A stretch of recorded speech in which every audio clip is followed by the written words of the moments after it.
But it starts off, I have a sort of three areas I'd just like to ruminate on a bit. And this is a rumination, obviously. It's not, it's more, I hope, like a conversation. Knowing some of you, you'll interrupt and make comments as I go along, so I wouldn't be at all surprised that happening.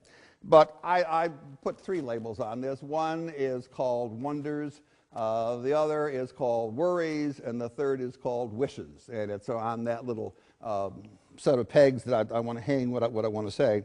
For those of you who have 8 o'clock dinner reservations, I suggest you might make them a little bit later. But, you know, we'll get through this somehow. I did start out as a scrawny little kid from the south and the west side of Chicago. Oh, one comment which Stuart made at another retirement ceremony, which I just adore, and it says so much, because we've been talking about the humanities and talking about, and at that ceremony, Polanski gets up and says, well, now this is interesting.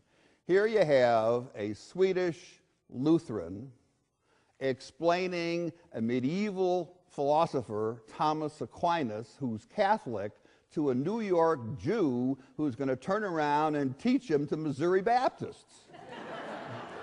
If that isn't multicultural, gang, I don't know what is. I mean, you can't get more multicultural than that. That's about as broad and wide as it possibly can get. And it's been a great experience. But I really got involved in all this, partly as an undergraduate, but also as a graduate student. And I owe one enormous debt of thanks. The Danforth Foundation in St. Louis paid for my way through graduate school. I had a Danforth fellowship. Those people do the work of the Lord. And the Danforths, in my view, are one of the great philanthropic families in this state, and they have done wonderful and good things, and they got me where I am here today. Because I had that fellowship, I didn't have to have an assistantship. So for my first 3 years of graduate school, I never taught. And finally, I spent a couple years in Chicago, then I went to Illinois because I wanted to study Greek. They let me teach a humanities kind of class at Illinois. And I remember distinctly coming home one night and said, you know, this is good stuff. This is fun to do. This is a great calling. I think maybe I'll do it, be a teacher. I never thought serious enough about teaching till in that third year. I thought about it, made that commitment. I said, yeah, this is what I'm supposed to be doing, and now I will go do it.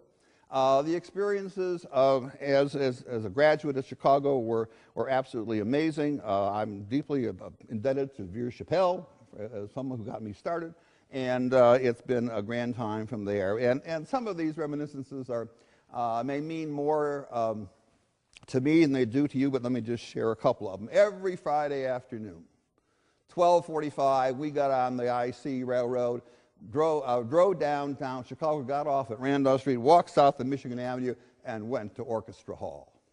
Climbed that gallery and listened to Mr. Reiner and the symphony, and I've never heard better music in my life. And one day, Margaret Hillis and the University Chorus did Beethoven's Missus Solemnis. I have never stopped shaking from that experience. It is one of the most glorious pieces of music as you ever imagine. I think the Gloria from that is the most joyous piece of music the hand and mind of man ever created. I hope we can do it around here someday. Came down here, got involved in all sorts of things, including the museum with Bill Beers in the back up there. I go back to the days when the university's museum was on the 4th floor of the library, hidden away up there on top. Look at Lucinda nodding. She probably was there. Yeah, absolutely. And Saul, who was one of the monuments of this place, ran it. And the museum was about to move from the 4th floor of the library over to its new headquarters in Pickard Hall, the old chemistry building. And in my book, that's been the finest piece of historical renovation and restoration anyone has ever done. It took 2 graduate students $1 million, and Saul and Homer and a few other people to put it together, and we have a real jewel for the Columbia campus in that museum. But as we were up there thinking about the move and all that, Saul said, Bill, let me show you something. I said, okay, what is it? He opens this box, and he hands me a rock. I looked at it and I said, hell, that's a rock. He said, oh, no, it isn't. Hold it in your hand. He said, you are holding a 15,000-year-old hand axe, prehistoric as far back as you possibly can come, and that is one of mankind's oldest tools. and it fit my hand perfectly, and the edge was sharp, and you think of all the technology that has taken place from that time until now, from the hand axe to iPhones. Look at the incredible journey that we've carried, and it's still all a tool. It's still all a technology. It isn't something which is necessarily good in and of itself. It's something we use to serve greater goods. When I came here, I got involved in the philosophy department, and that was a marvelous experience with all these colleagues that have been kind enough to come today, for which I'm deeply grateful. But I was also involved from the very moment I walked in the door with the humanities sequence that Stuart talked about, and which we all know and love so much. The great mentor, the great founder of the humanities sequence was one Charles M. Hudson. That name may not ring a bell with everybody, but he was certainly one of the great lights in my life, and Charlie was the one who, who really founded the series and whom we all credit as we go on. And knowing Charlie was certainly a grand idea.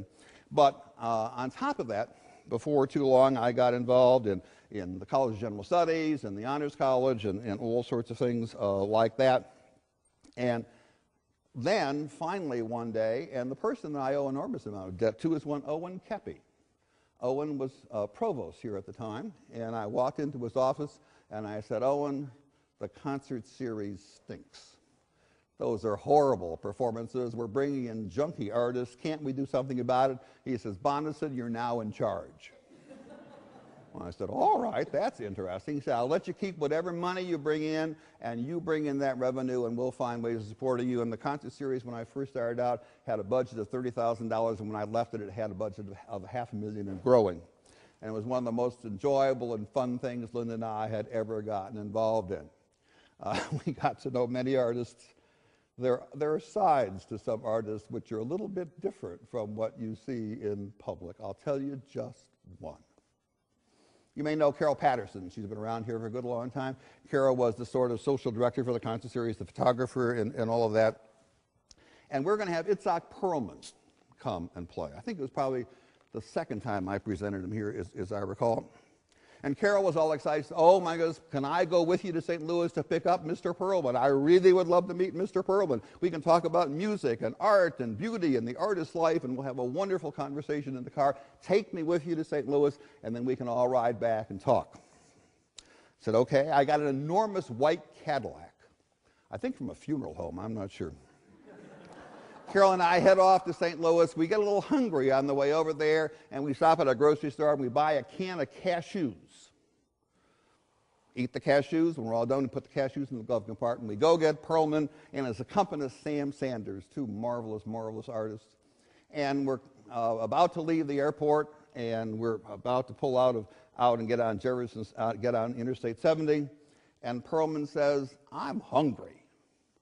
I said, "We have a wonderful lunch laid on for you back in Columbia. If you can just hang on, we got loads of great food for you, anything we find. If you can just wait." He said, "I'm hungry." I said, "Well, if you're really hungry, there's a can of cashews in the glove compartment. Help yourself." He said, "That's a good idea." He opens the glove compartment, pulls out the cashews, takes one off the top, throws it back at Sam Sanders, said, "How would you like a cashew, Sammy?" The cashew hits Sanders in the nose, and in the forehead. It runs off his nose and lands in his crotch. He picks the cashew up and throws it back. He says, "I don't want that one." Perlman says, "How about this one, Sam?" He throws that back. 20 miles going down Interstate 70. Two of the world's greatest artists are having a cashew fight. It was a time. It was a time.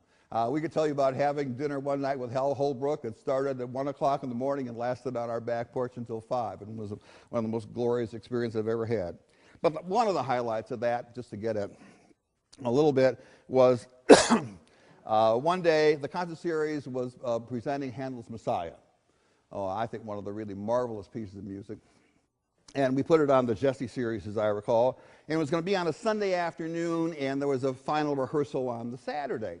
And Don McLaughlin, an old and dear friend of mine, who many of you know, really one of the great lights around here, he was chair of music at the time. Don said, "Bill, we want to do a final promotion for the Messiah. I want you to come over, and we'll have a video camera there, and you can say a few things about the performance tomorrow. We'll get it on the news tonight, and then that'll be a way of publicizing the performance tomorrow." So I go, and everyone's there, and the rehearsal goes on, and they get just to the part before the Hallelujah chorus. And Don says, Bondeson, come here. Time to make the commercial. So I walk up to the stage with Jesse, walk out in front of everybody, and then he looks at me and says, you know, you're really a frustrated conductor. He said, I've seen you sit in that chair and conduct all the time, and you know many of those pieces so well, and I know you really want to conduct. You know what? You're going to do it right now. There's the choral union. There's the University Philharmonic. Here's the score of the Hallelujah chorus. Here's a baton. Go do it. And I did. I gave him the downbeat. The orchestra snapped to attention. 400 voices stood, and off we went, and it was one of the most glorious experiences of my life, and it was just one of those grand times, and I'm pleased to say it's all been captured on videotape. But to have that feeling of being in the presence of intense beauty and at the same time having the power to shape it in some way is a truly remarkable experience, one which I will never forget. And I still conduct in the aisle, and Linda has sores all over her arm and hand from when I do it, and she's always saying, just be quiet, will you? Just calm down. Anyway, it's been a lovely time. And I could go through many more memories like that, but it's not just simply those events. It's a series of marvelous colleagues that I've had. My colleagues in philosophy, my colleagues in the humanities department. Many of the humanities staff are here, including Dick in the back row back there. And we put this course together following Charlie Hudson's model, and I think it has been, for many students, a truly informing and inspiring kind of experience. Excuse me. The course has gone on in so many interesting ways and had such a range of people. I'm grateful to the course because from the first semester I was here, I automatically met people in art history and classics and all the rest of it, and got to know so many of those people and work with them, and that course has been a marvelous experience for me. It's shaped many things, and to know those people has been an extremely important part of my life. The other part that has meant so much to me are the colleagues in arts and science, but then across the campus. The medical school was kind enough to give me a professorship over there, and so I muck around in medicine as a rank amateur, of course, but nevertheless, I love to get over there and talk with patients and do all that. And being a part of the medical school and having those colleagues has been extremely wonderful.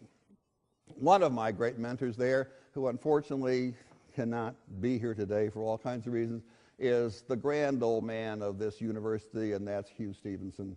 Lucinda went to see him on the way here, and Hugh wanted to come, but he's not able to do that. But Hugh is really one of the great souls at this place, and I admire having the chance to know him.